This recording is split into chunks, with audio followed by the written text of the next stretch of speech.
In 1769, William Bean, a fellow long hunter with Daniel Boone, became the first frontiersman to permanently settle what became Tennessee. That was 3 years before a group of long hunters, trappers, and other frontiersmen formed the Watauga Association. Its commissioners included both John Sevier and William Bean. That group was the first attempt by born-in-America settlers to proclaim their independence and set up government services not connected to either the colonies or England. Bean, who was born in Virginia, settled along what was known as the old Indian warpath. He chose a spot that he and many others had camped at many times before, near Boone's Creek in the Watauga River. Bean's station was about 50 miles or so northeast of where frontiersman Isaac Thomas, the first white settler in Sevier County, chose to locate his house over a decade later.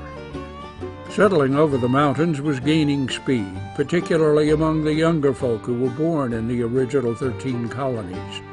After the Revolution, land grants were used to reward the patriots who had helped win that independence. Hugh Henry was in his late 20s when he erected a small fort at the mouth of the Dumpling Creek in 1782. It was known as Henry's Station, and it was located in the area we now call Kodak. The following year, Kings Mountain hero Samuel Newell, about 30 years old, established Newell's Station along Boyd's Creek. James White, from Rowan County, North Carolina, led an exploratory group over the mountain and built a fort further south along the Tennessee River in what became Knoxville. He secured a temporary truce with the Indians in 1783.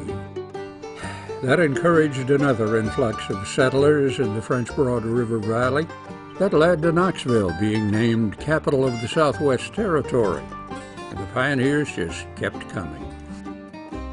Among them was Spencer Clack, another Virginia war hero who took advantage of this lull in the fighting to sell his lands in the Old Dominion. He was about 40 when he moved his wife Mary Beavers Clack and children to Sevier County.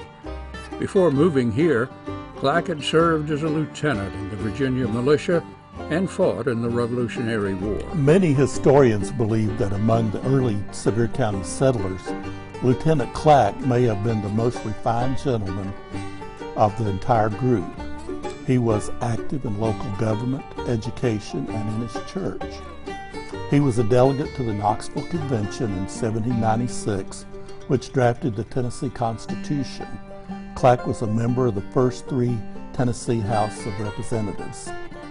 He was a trustee of Nancy Academy, named for Nancy Rogers, the first white child born south of the French Broad River. And he supported the school financially. The First Baptist Church in the county, the Forks of the Little Pigeon River Church, was located in sight of Spencer Clack's home. He served as clerk of the church for many years. He died July 9th, 1832. He and his wife were buried in the Forks of the Little Pigeon River Cemetery. Spencer Clack left many descendants in this area as well.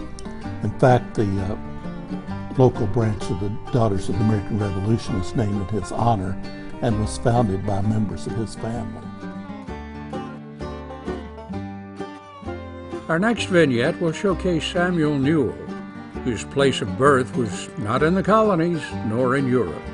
If you'd like to know your relationship, if any, to these VIPs or any of the other folks who've lived here in Sevier County, we're at your service. We have a lot of material.